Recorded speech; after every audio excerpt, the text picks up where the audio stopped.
إن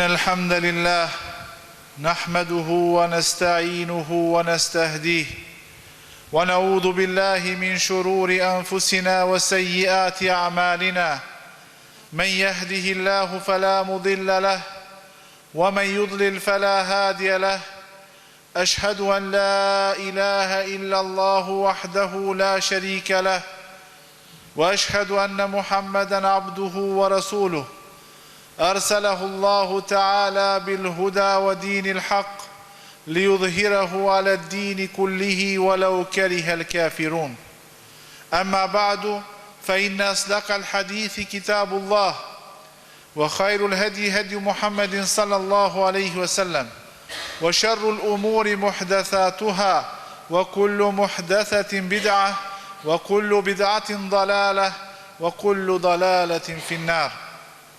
Allahun xhallashanuhu e falenderojmë, vetëm prej Tij ndihmë dhe falje kërkojmë, atë e madhrojmë dhe dërgojmë salavate mbi pejgamberin ton, mbi vullën e pejgamberisë, mbi Muhammedin sallallahu alaihi wasallam, mbi familjen e tij të pastër dhe mbi shokët e tij besnik dhe mbi gjithë ata që ndjekin rrugën e tij deri në ditën e gjykimit. Allahun e falenderojmë për mirësitë dhe vetën edhe juve ju këshilloj që të marrim devotshmërinë si përgatitjen më të mirë për rrugtimin në këtë botë dhe në botën tjetër. Të nderuar vëllezër, besimtari është ai i cili merr mësim, ai i cili nga çdo gjë që ndodh përreth tij merr mësim.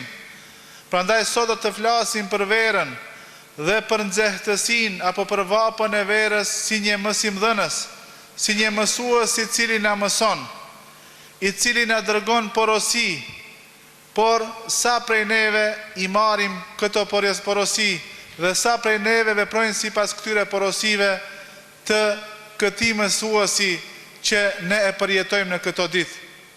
Allahu subhanahu wa taala e ka krijuar njeriun edhe e ka vendosur që të jeton në këtë botë dhe jeta në këtë botë është provë. Dhe një prej sprovave të kësaj bote është edhe vapa apo nxehti i verës. Thot pejgamberi sallallahu alaihi wasallam: "Ishtaketin naru ila rabbiha", u ankua zjarri i xhehenemit tek Zoti i saj dhe tha: "Akalat ba'dhi ba'da", një pjesa e imja e hëngër apo e han pjesën tjetër. Fa adina Allahu laha bi nafsaini, dhe Allahu ja lejoi zjarrit të xhehenemit dy frymarrje apo dy shfryrje. E para është fryrja në mesin e dimrit dhe është ftohti më i madh që njerëzit e ndiejnë apo e hetojnë, ndërsa shfryrja e dytë është në verë, është nxehti i madh që ne e përjetojmë. Të nderuar vëllezër, gjithashtu pejgamberi jon Muhamedi sallallahu alaihi wasallam ka thonë, kur të shtohet nxehti apo kur të ashpërsohet nxehtësia e kohës, atëre faleni namazin në atë kohë kur të ftohet. Madje në një rast e ka këshilluar Bilalin që ta vonon ezanin derisa është zbut nxehti i ditës që e kanë përjetuar.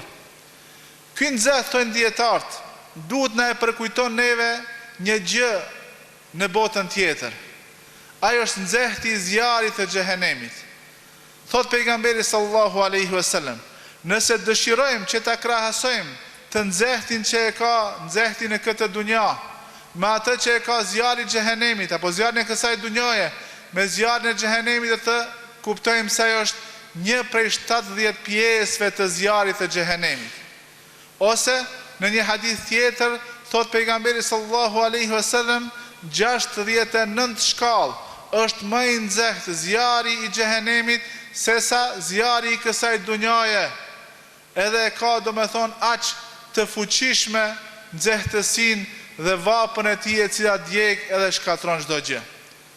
Nëse ne në këtë dunja gjejmë vend për të flladitur, për të freskuar, për të pushuar dhe për të larguar nga ndikimi i këtij nxehti, A thu val, bëjmë diçka që ta pregaditim freskinë e asaj dunjaje? A thu val, pregaditemi që ta mbrojmë vetë vetën, se vetë fjala devotshmëri është mbrojtje. Mbrojtje apo mburoja që ti e vendos mes teje edhe zjarit të xhehenemit? Kjo është një pyetje dhe përgjigjen e di çdo kush prej neve. Fatkeqësisht, pas Ramazanit, sikur se çdo gjë të ndryshoj plotësisht. Harami është haram në çdo kohë dhe në çdo vend. Dhe nuk është e mundshme që një besimtar të mendoj se një vepër që e kanë të ndaluar në Shkup e ka të lejuar në ndonjë vend tjetër. Prandaj është për të ardhur keq, edhe është për të mërzitur dhe për të pikluar nëse e shohim se si njerëzit disa vepra të ndaluara mendojnë se i kanë të lejuara në kohën e darsmës, në kohën e pushimit apo jashtë vendlindjes së tij. Wallahi, kjo është një ignorancë shumë e madhe, se Allahu Gjeleshanu, Zoti ynë, është ai i cili ka më na marrë në llogari për çdo vepër, për atë vepër që e bëjmë në Shkup, për atë vepër që e bëjmë jashtë Shkupit, për atë vepër që e bëjmë në çdo vend, nga se derisa kemi frimarje në trupin ton për të marrë frimarje, deri në atë moment jemi përgjegjës para Allahu subhanahu wa taala. Dhe mos të mendojmë se vetvetes nëse ja lejojmë një gjë, edhe mundohemi të gjejmë ndonjë arsyetim, thojza fetar për një vepër, se kemi vepruar mirë. As se si. Allahu subhanahu wa taala nuk e ka ndaluar pushimin. Allahu Gjeleshanuhu nuk e ka ndaluar gëzimin dhe haren për ndonjë gjë që ndodh. Atë që Allahu e ka ndaluar është harami, mëkati i cili bëhet me arsyetim të pushimit, ose me arsyetim të festës dhe gëzimit apo të dasmës. Këtë Allahu Gjeleshanu nuk e do. Dhe kjo është pikërisht ajo e cila e tërheq mbi neve hidhrimin e Allahut subhanahu wa taala, dhe hidhrimi i tij me çfarë do të shfaqet në ditën e gjykimit? Do të shfaqet me dënimin. Prandaj, thon dietarët, le ta provojë ndonjëri prej neve që në këtë vap përvluese të qëndron në një mend, në një shkret të tir, me kokë të zbuluar, këmbë zbathur, a do të duron? Nuk do të duron. Për këtë shkak, le t'ja përkujton vetvetes qëndrimin në ditën e mahsherit, duke e prit llogarin, kur dielli do të zbret mbi kokat e njerëzve në largësinë e 1 milit. Dhe kur njerëzit do të fillojnë të fundosen në djesën e tyre, varësisht prej veprave. Cilat vepra? Ato që i ka bërë, po, do të merresh në përgjegjësi për veprat që i ke bë. Atë që e ke bë, a ka qenë mirë apo nuk ka qenë mirë? Allahu Gjeleshanu është mëshirues, por gjithashtu e ka krijuar dhe e ka përgatitur edhe zjarrin e xhehenemit përvlues për ata që nuk janë të bindur. Do të djersitë njerëzit, dikujt do të arrin deri te zogu i këmbës, dikujt djersa t'i arrin deri në gjun, dikujt deri në mes, dikujt do t'i arrin deri në gojën e tij, dikon do ta mbulon djersa e tij për shkak të veprave që i ka bërë. Prandaj, nëse ti në këtë dunja mundohesh vetvetes me a kriju disa kushte komode që të freskohesh dhe të mos e ndihesh ngrohtin dhe nxehtin e kësaj dunjaje, a thu vallë, ke vepruar aq pak edhe për botën tjetër? Me siguri se kjo është pyetje e drejtuar vetvetes, edhe juve dhe përgjigje është tek ne. Prandaj, të mos e bëjmë këtë sezon të verës dhe të nxehtit të madh, sezon ku në vend se të jemi falendërues ndaj Allahut, në vend se të jemi përkulur dhe nënshtruar ndaj Allahut, ta shndrojmë në sezon të mëkatit, në sezon të zhveshjes, në sezon të dëfrimit të ndaluar dhe shfrenimit që nuk është i kënaqur Allahu subhanahu wa taala. Wallahi wa billahi, hoxha nuk e ka për qëllim me nënçmu dikënd. Qëllimi është që bashkarisht të bashkohemi, të ndihmohemi që t'i shmangëmi haramit, sepse vallahi, kjo likur që Allahu na e ka kriju dhe na e ka dhënë në këtë dunja, nuk do ta përballon djegjen e zjarrit të xhehenemit. Vallahi se përballon. Trupi jon është i dopt. La tubqi wala tadhar, thot Allahu xhaleshanu. Asgjë që është, domethënë, do të asgjësojë ai zjarr përvluës dhe djegës i xhehenemit që Allahu na ka kërcënuar me të. I kemi shenjen, e kemi një paralajmërim përafërsisht, edhe se shumë larg nuk mund të krahasohet vapa dhe nxehti me nxehtin e xhehenemit, por është një paralajmërim dhe alarm që ne të kthehemi dhe atë që e kemi bërë prej mëkateve ta braktisim, të pendohemi tek Allahu xhaleshanuhu dhe të kthehemi tek Allahu subhanahu wa taala me pendim. Gjithashtu, të nderuar vëllezër, ajo që është shumë e rëndësishme që ta kuptojmë, se gjeneratat e para e kanë kaluar këtë kohë në adhurim dhe në nënshtrim dhe Allahu subhanahu wa taala. Muadh ibn Jabali është një prej ashabëve të njohur të pejgamberit sallallahu alaihi wasallam. Edhe kur i vjen momenti i vdekjes, i thot merhaban bil mauti, mirë se erdhe o vdekje. Fundi. Ti e din, thot Allahu, i drejtohet ky ashabi pejgamberit sallallahu alaihi wasallam, se unë nuk e kam dashur këtë dunja për shkak të lumenjve apo për shkak të pemëve të shumta. Ti e din se unë këtë dunja e kam dash vetëm për 3 shkaqe. Edhe e përmend dhama u hewajir, etja në ditët e nxehta duke agjeruar.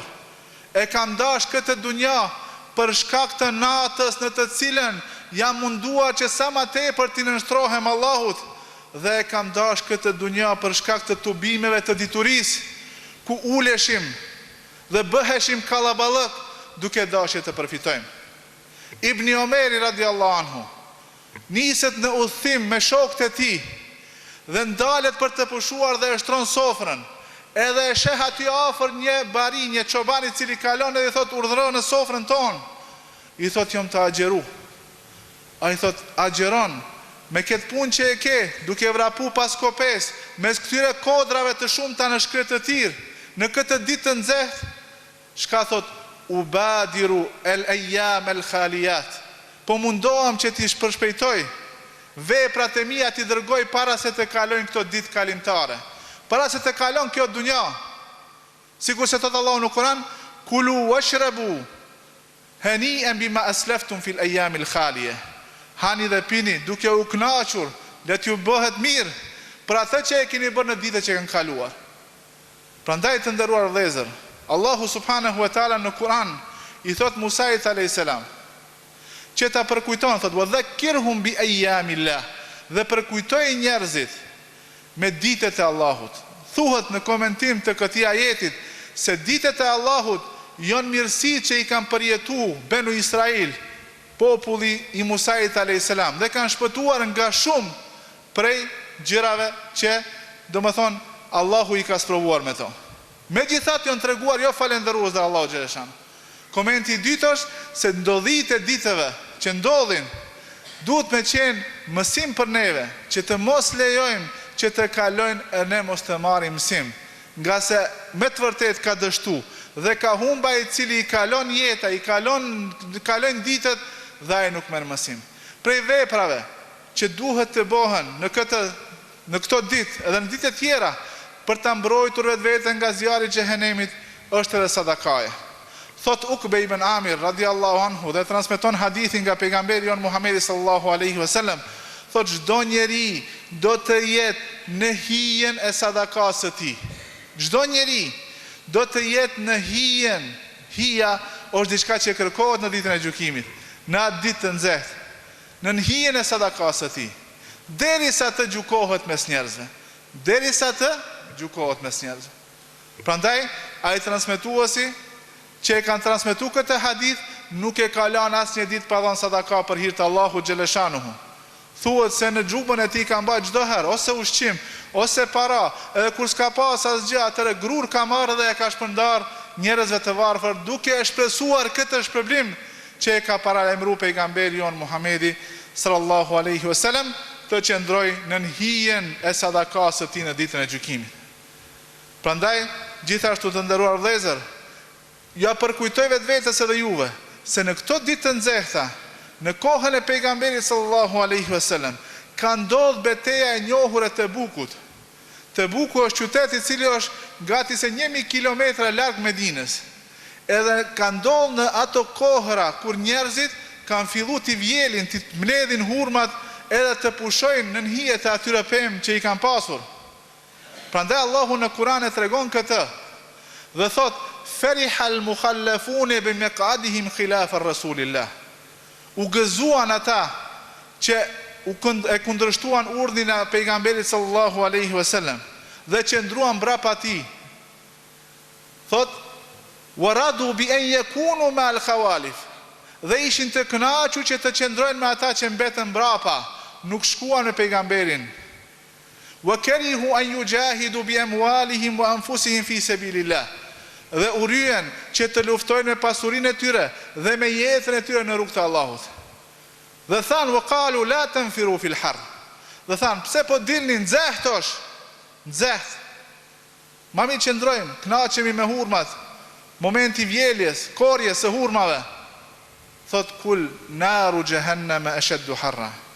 Thuaj o i dërguari i Allahut, me të vërtetë zjarri i xhehenemit është shumë më i nxehtë. Prandaj të nderuar vëllezër, ne duhet të marrim mësim edhe ta ndëgjojmë këtë mësimdhënës, këtë verë dhe kjo nxehtësi e kësaj vere, që të marrim mësime dhe të përgatitemi për ditën e nxehtit shumë të madhe, shumë të vështirë. Në atë ditë nuk na shpëton asgjë tjetër përveç besimit në Allahut dhe përveç veprave të mira dhe përveç nështrimit që e kemi bërë në këtë kohë.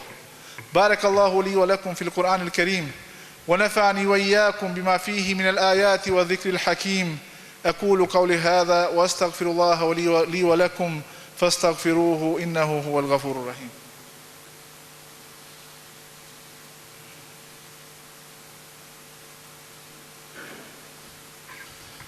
Alhamdulillahi rabbil alamin. والصلاة والسلام على أشرف الأنبياء والمرسلين نبينا محمد وعلى آله وصحبه أجمعين ومن اهتدى بهديه واستنى بسنته إلى يوم الدين. Vetëm që të mos e haroj, do t'ju përkujtoj edhe me një hadith të pejgamberit sallallahu alaihi wasallam. Një ditë e pyet pejgamberi jon, Muhamedi sallallahu alaihi wasallam, shokun e tij Abu Dharrin: "A e din ku shkon dielli, kjo krijesë madhështore, pasi që të perëndon?" Atëre Abu Dharri përgjigjet dhe thot: "Allahu dhe i dërguari i tij e din më së miri atë." Atëre thot: "Shkon dhe bën sejdë para madhërisë së Allahu xhaleshanuhu dhe kërkon leje që përsëri të del, përsëri të lind." Edhe thot: "Kam ardhur një ditë kur do të bëj sejdë dhe nuk do t'i jepet leje që të lind, edhe do të kthehet përsëri, do të del nga vendi ku ka perëndu. Ajo është dita kur dielli do të lind nga perëndimi, një prej shenjave të mëdha të kiametit." Pastaj thot, dhe ky është komenti i ajetit ku Allahu xhaleshanu thot: "Wash-shamsu tajri li mustaqarrin laha, dhalika taqdirul azizil alim." Dhe dielli rrjedh apo hec në vend caktimin që e ka caktuar Allahu xhaleshanu, dhe kjo është kaderi dhe caktimi i Allahut të gjithdijshëm dhe të plotfuqishëm. Wa'lamu rahimakumullah anna Allah amarakum bi amrin karimin bada fihi bi nafsihi faqala azza min qail inna Allah wa malaikatahu yusalluna 'alan nabi ya ayyuhalladhina amanu sallu 'alayhi wa sallimu taslima.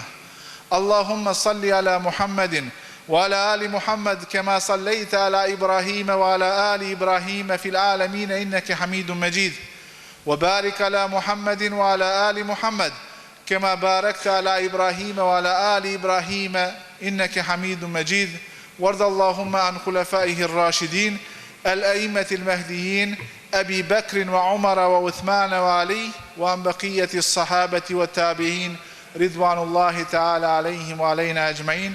اللهم اغفر لنا ذنوبنا وإسرافنا في أمرنا وثبت أقدامنا يوم نلقاك يا مجيب السائلين.